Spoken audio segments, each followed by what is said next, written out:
Chers amis, chers frères, chers parents, chers panafricains, bonsoir.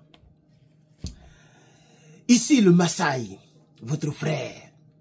Alors, l'édition spéciale numéro 3 de ce jeudi 19 juin 2025 concerne toujours l'actualité dans le Moyen-Orient. La crise entre l'Iran et Israël, qui est donc initiée par Israël dans la nuit du 12 au 13 juin par des frappes sur Iran en profondeur, éliminant ainsi des généraux et même des scientifiques, et les frappes se sont déclenchées de deux côtés. Chers amis, chers frères, aujourd'hui, ça ne va pas du côté de Israël. L'Iran a décidé de viser aussi des hôpitaux. Oui, les Israéliens sont choqués, puisqu'ils ne sont pas habitués à ce rythme-là, où les hôpitaux, les lieux d'habitation sont frappés. Ce à quoi Israël est beaucoup habitué dans les autres pays. Quand Israël frappe, il frappe en désordre. On est d'accord. Donc eux-mêmes, les Israéliens ne sont pas habitués. Et c'est chaud. Ça pleure. Il y a des dizaines et des dizaines de blessés. Très graves. Un hôpital a été visé. Les bâtiments ont été visés. Les frappes ont été intenses. Et ce jeudi, les Israéliens se lèvent avec le sang, avec les blessures, avec même des décès. C'est ça, les dommages collatéraux. Le mot que je cherchais dans l'une de mes éditions spéciales. Je cherchais ce mot-là, et mes abonnés que vous êtes, vous m'avez donné le mot, vous m'avez prêté le mot. Je vous en remercie. Parce que le français commence à m'échapper. Oui, le français commence à m'échapper à cause de la nouvelle langue que je parle ici. Et donc, chers camarades, il y a eu, oui, 3 choses majeures qui se sont déroulées par les frappes iraniennes, parce que l'Iran a frappé sévèrement. Sévèrement. Plus le temps passe, nous sommes le 8e jour. Entre le 8e ou le 9e jour, si je veux bien compter. Ça a commencé le 12, dans la nuit du 12 au 13. Donc prenons le 13. 13, 14, 15, 16, 17, 18, 19. Donc nous sommes le 7e, non, c'est le 8e jour, parce que le 12 est dedans. Oui, aujourd'hui est la 8e journée. La 8e journée de cette crise, il y a des dégâts dans les deux côtés. L'Iran ne se laisse pas faire.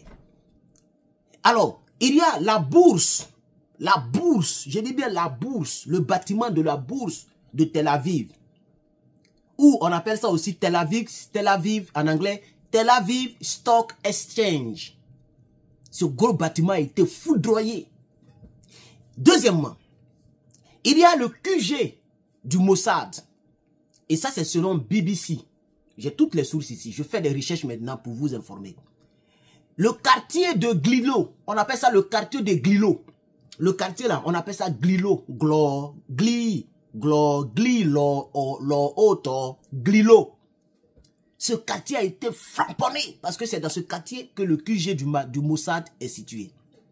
Et troisième chose, l'immeuble résidentiel. Un immeuble résidentiel où les gens vivent, on dit résidence résidentielle. Et une autre tour dans le centre-ville de Tel Aviv. Le centre-ville de Tel Aviv, l'Iran a framponné. Voici les 3 grandes choses que l'Iran a créées, qui a choqué les Israéliens parce qu'ils n'étaient pas habitués. Quand l'Iran frappait, c'est les sites militaires. Quand l'Iran frappait, c'est les sites militaires. L'Iran a frappé le siège de la défense. L'Iran a frappé plusieurs choses. Mais l'Iran n'était pas habitué à frapper les hôpitaux, à frapper les lieux résidentiels et à frapper tout un quartier. Chers camarades, c'est ces détails-là que nous allons sculpter avec vous dans cette 3e édition spéciale avec le Massaï. N'oubliez pas, oui, comme d'habitude, ah oui, c'est le pacte qui nous lie, hein, chers camarades. N'oubliez pas de me donner la force. Et la force, la première force dont j'ai besoin, c'est de partager. Qui ne vous coûte absolument rien. Mais ça fait du bien aux présentateurs que nous sommes. Et ça permet à ce que la page soit relayée pour que d'autres Africains viennent rejoindre notre page. Et donc, bienvenue sur la Masai Land. Partagez, likez, commentez. On y va, c'est parti. Les détails. Oui, voici les principaux lieux touchés à Tel Aviv lors des frappes iraniennes de ce jour 19 juin 2025. Je suis très précis, hein. C'est très précis. C'est ce jour-là. Tout ce qui va venir, c'est ce jour. La bourse de Tel Aviv, qu'on appelle Tel Aviv Stock Exchange. Le bâtiment de la bourse a subi des dommages graves causés par un missile hypersonique iranien. Vous pouvez trouver ça sur abc.net.ao. Je pense que désormais, je vais mettre tous les liens de mes informations. Je vais mettre ça comme ça, tu vas cliquer pour aller voir. Ok? Troisième des choses, chers camarades, il y a donc le quartier du Mossad. Et ça, c'est selon BBC. Des missiles sont tombés en grand nombre dans ce secteur où se trouve le siège du service de renseignement iranien. Et on fait des dégâts et des pertes en vies humaines.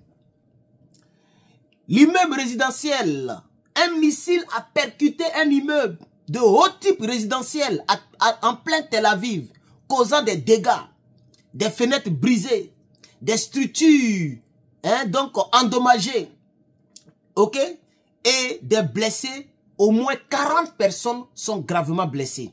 Vous pouvez voir ça sur politico.com. Oui, chers camarades, les blessés, il y en a plus de 240 au total. Donc, plus de 40 à Tel Aviv, selon AP, selon Politico et selon donc les services de secours d'Israël. Le nombre de blessés graves, ok? Pardon, le nombre de blessés, c'est 240. Le nombre de blessés graves, c'est entre 40 et 30. Entre 30 et 40. Alors, d'autres sources nous indiquent que il y a 15 personnes qui sont parties au repos éternel. 15 personnes. Surtout du côté de l'hôpital, c'est-à-dire l'hôpital de Soroka, c'est le nom. L'hôpital de la ville Soroka qu'on appelle Beersheba. Ça, c'est même le nom est dans la Bible, Beersheba. Il y a un hôpital là-bas. Cet hôpital a été touché par une frappe, une seule frappe a touché cet hôpital. Les défenses, les systèmes de défense n'ont pas pu empêcher le missile de frapper. Donc ça veut dire que le dôme de fer n'est pas vraiment un dôme de fer. Ça veut dire qu'il y a des... Vous voyez, c'est ça la triste réalité. Des gens qui sont très loin, à plus de 1000 km et qui font des dégâts. Vous comprenez? On déplore plus de 65 blessés, dont 3 très graves entre la vie et la mort. Parmi les 65, ça c'est seulement dans l'hôpital. Il y a 3 qui sont entre la vie et la mort. Et ça c'est le site, selon le site de Australian. Et puis aussi AP, grand A, grand P. Evoque, eux aussi ils ont parlé de cela. Mais ils n'ont pas été très précis dans le nom parce que la nouvelle vient de tomber, ce n'est pas facile d'être précis. Chers camarades, voici l'information que j'avais à vous donner. Nous sommes déjà presque à 9 minutes. N'oubliez pas de partager, je vous reviens incessamment avec d'autres informations. C'était le Masai pour vous servir. Merci la Masai Land. Merci pour votre soutien. On est ensemble.